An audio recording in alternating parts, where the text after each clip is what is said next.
You know, this is one of those dramas which is quite bad overall, but I wouldn't be opposed to watching a second series of it.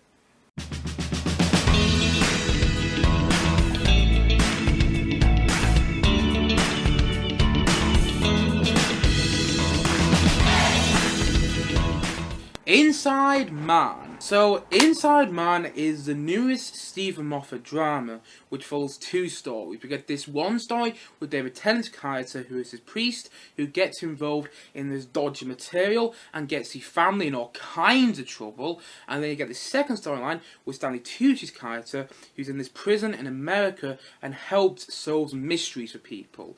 And that's basically the premise of the show.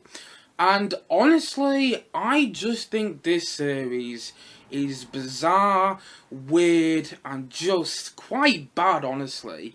But at the same time, though, it's kind of oddly compelling and oddly enjoyable to watch.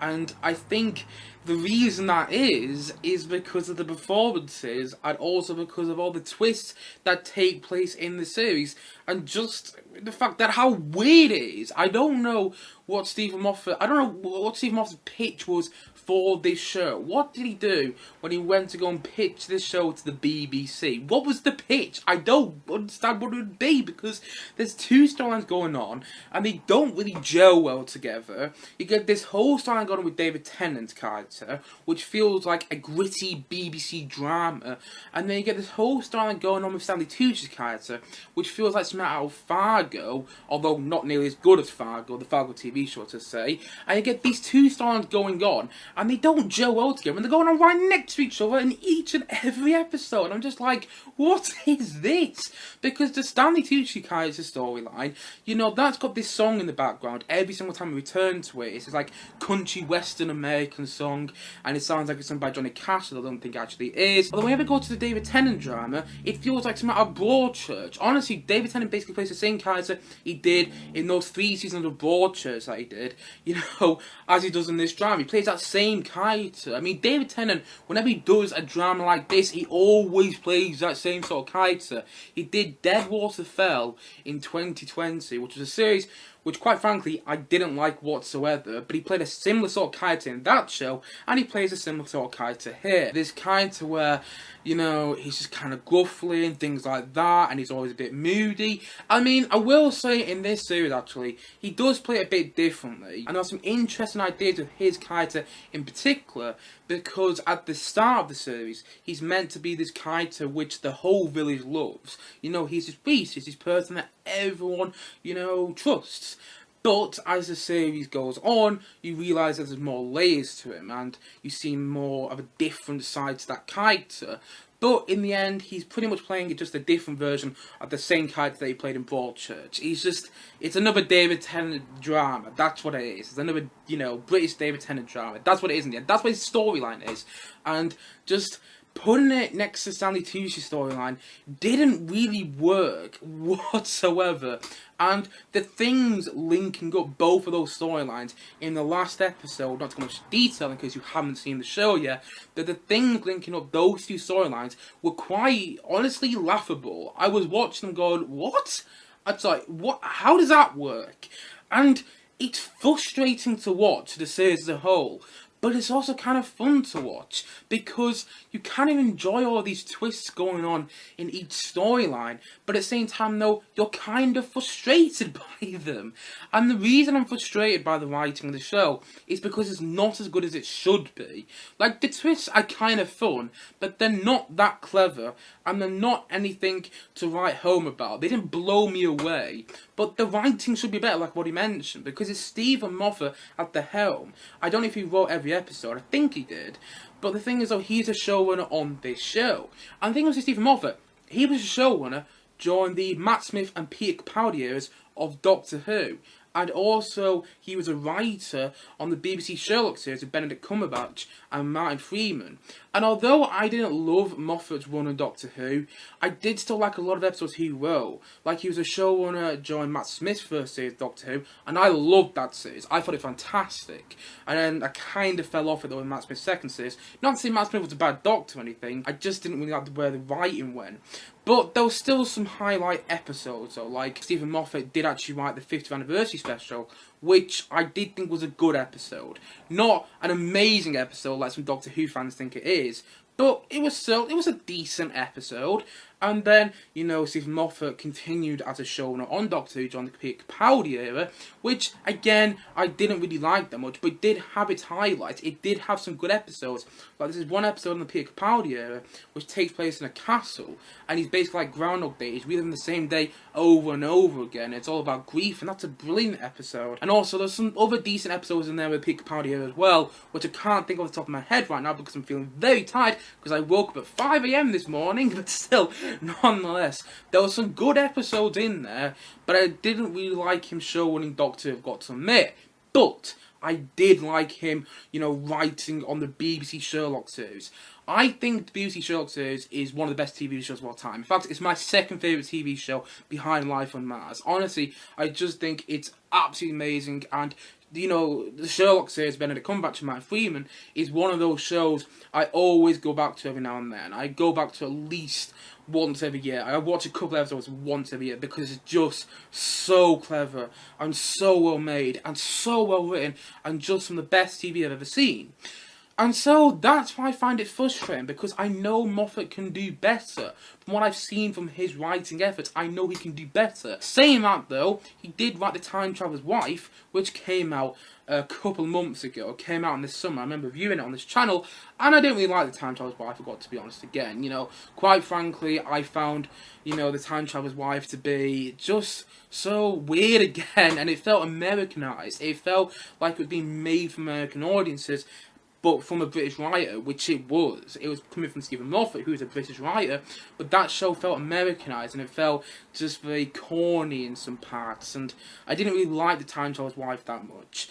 And Inside Man kind of feels like a weird mix of The Time Traveller's Wife in its Americanisation, with Stanley Tucci's character, but also, it feels like Moffat is trying to write his own serious, gritty dramas, some serious, gritty British drama, should I say, in the David Tennant storyline, but just none of it really works. And I don't know, like I said before, I don't know what the pitch was for this show.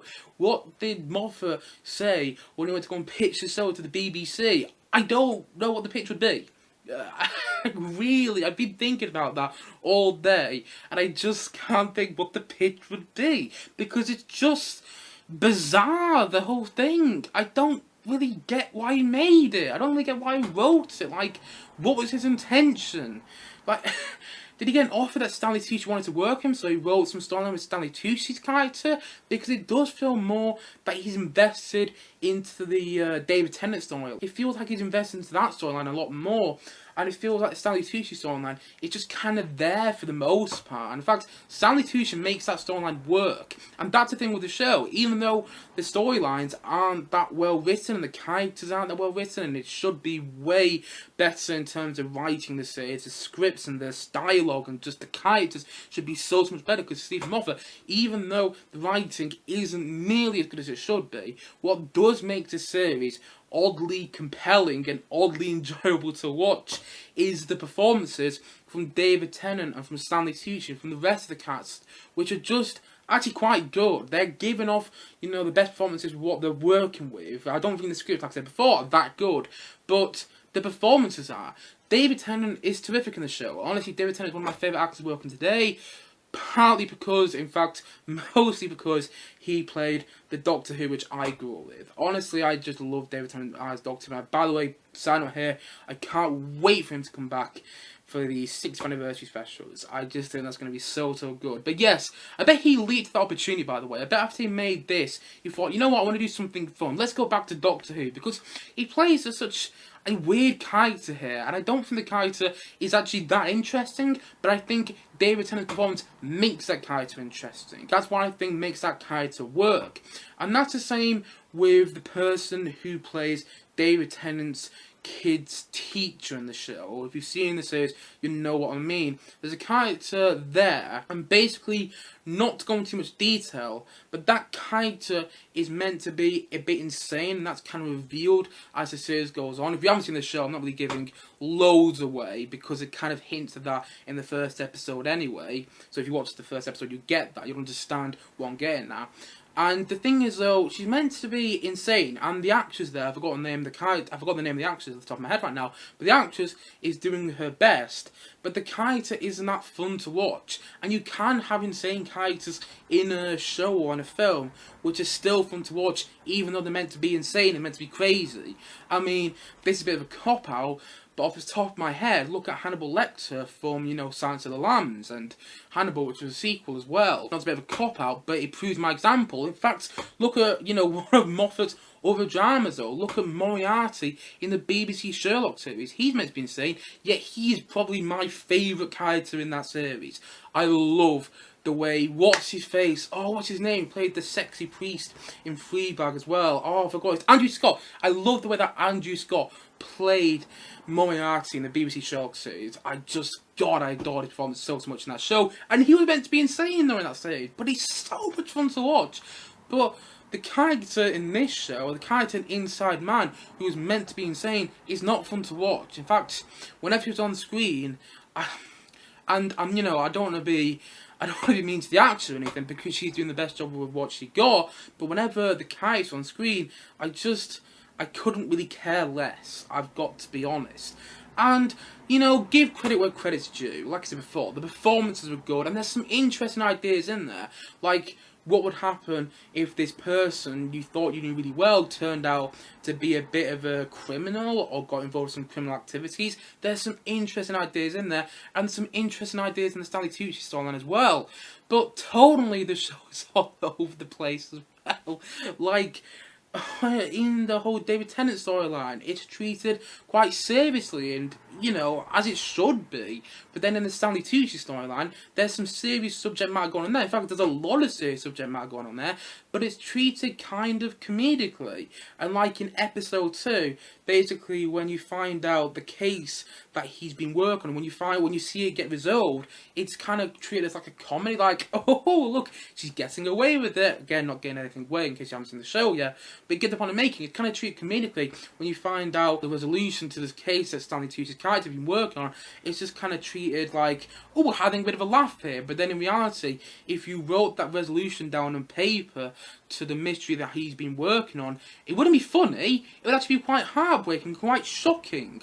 So yeah, I just don't know what the tone of this show was going for. I don't know what Moffat was going for this series. Moffat's just gone on this weird writing thing where he wrote The Time Traveler's Wife, which is just really disappointing, to be honest. It should have been so much better, and felt like he was reusing a lot of his earlier ideas from when he was working on Doctor Who. And then also he makes this series where it just kind of, it's so bizarre to watch, but also oddly compelling. And the reason it's oddly compelling is because of the performances, not because of anything in the writing, but just really because of the performances. And like, okay, a bit of the writing, because the twists are kind of fun when you're watching the show. The twists are kind of fun to get yourself into, like the twist with David Tennant's character and what's going on there, but they're not as clever as they should be, and the series isn't as clever as it should be, and it's really not that good, to be honest. But I kind of enjoyed watching it at the same time. I don't really know what this show was, to be honest. And also, one last thing, I don't know I'm rambling on a bit, but one last thing.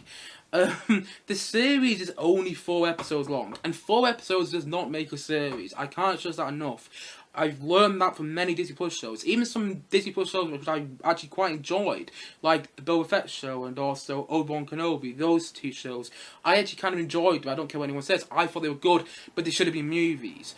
And, at the same time, though, this should not have been 4 episodes long. It should have been a lot longer. I mean, saying that, though, it would have felt overstretched if it was longer, but you get the point I'm making. It should have been just, I don't know, a film, maybe? A 2-part drama, not a 4-episode series, because 4 episodes does not make a series. And sure, you can argue that, each series of the BBC Sherlock series had 3 episodes, but those 3 episodes in each series of Sherlock were fulfilling and they were exciting, and the end of each episode, it left you wanting more. Even in the fourth series of Sherlock, which I know a lot of people don't like, I personally loved that fourth series. I thought it was gripping and suspenseful and really intense and just still really, really good. I love that fourth series of Sherlock. But you know, in each series of Sherlock, sure, there was only 3 episodes in each series, but they felt exciting and they felt fulfilling, and that's the point I'm making. And you know, in Inside Man, they didn't. But at the end of each episode in Inside Man, I just kind of went, what the hell was that? I mean, I kind of enjoyed it, what the hell was it? And I don't really know why he only made it 4 episodes long. Like, why? Because you only get the actors on schedule for that amount of time? I don't know. It should have at least been 6 episodes. Do the Disney Plus thing, though I would have still been angry about that because Time Traveler's Wife, which Moffat was also right on, was 6 episodes long as well. So, yeah, I don't understand this sort of writing where the episodes in a series are only a short amount of episodes. I'm not even really making sense, am I? Because I'm so tired and really exhausted, I'm not gonna lie. But you get the point I'm making. I don't understand the intention of making a 4-episode TV show. I really don't get that. And so, all in all, like I said before, this series is bizarre. It's weird. It's just peculiar on another level, but it's kind of bonkers at the same time. And it's oddly compelling, and it's kind of fun to watch, but it's not a good drama, and it should be so much better. And I was really disappointed by it, I'm not gonna lie. And so, all in all, I'm gonna say that Inside Man, I'm gonna say it's a 5 out of 10. Like I said before, you know, give credit where credit's due. This drama does have some interesting ideas. I think that the whole idea, like I said before, of, you know, somebody who you thought you could trust turning out to be involved in some criminal activities is an interesting idea. And I think what was going on with Stanley Tucci's character was interesting to a certain degree, but it should have been developed more, and they left too much open there. I don't understand that they might leave it open for a second series, but still, you've got to round that off. You had to round that off in some sort of way, and it felt very underdeveloped. It felt like Moffat had these 2 ideas, wanted to do 2 different shows, but also wanted to get them down on paper at the same time, and then end up writing them together, and the 2 storylines don't really gel well together. He tries to link them up together in the last episode, not to give much away, but he tries to bring those 2 storylines together, but it was quite laughable. I think what he said that, I can't even remember, I'm so tired today. Honestly, it's been a long day, like many of my days at the moment, but yeah, you get the point I'm making. Inside Man, I wouldn't not recommend it, but I'd also say if you're gonna go and watch it and you haven't seen it yet, it's on BBC iPlayer, and just, you know, go in there expecting something kind of weird. And it'll probably meet your expectations. Don't go in there expecting, you know, the quality of Moffat's previous work, whether it's in Doctor Who, if you enjoyed his reign of Doctor Who when it was shown on that show, or don't go in expecting some of the work he did on Sherlock either, because you're not going to get that. What you get is just something which is so peculiar, but also oddly compelling, and that's what the series is. It's bizarre, it's peculiar, but at the same time though, it's sort of enjoyable, and that's kind of how I feel about Inside Man overall. And so, all in all, I'm going to say that Inside Man, I'm going to say that it's a 5 out of 10 from me.